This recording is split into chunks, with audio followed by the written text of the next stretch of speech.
Dobewu eke akobiamo.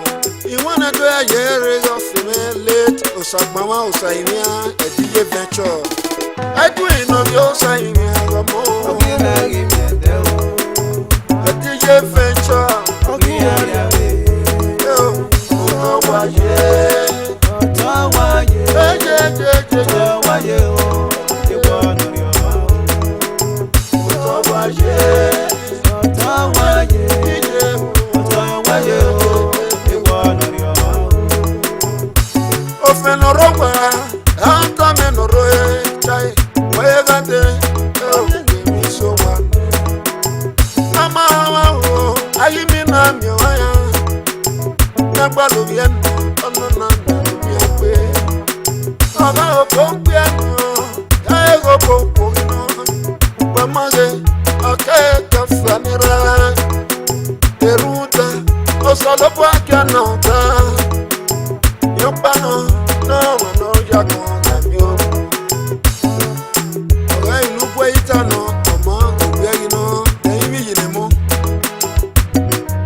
Papa Joshua of Las Palmas, Wenurere, of Senegasi, Orua, Robert, Iguinogu, of Wenurere, Itoya Fair, Wenurere,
Osame ayose mo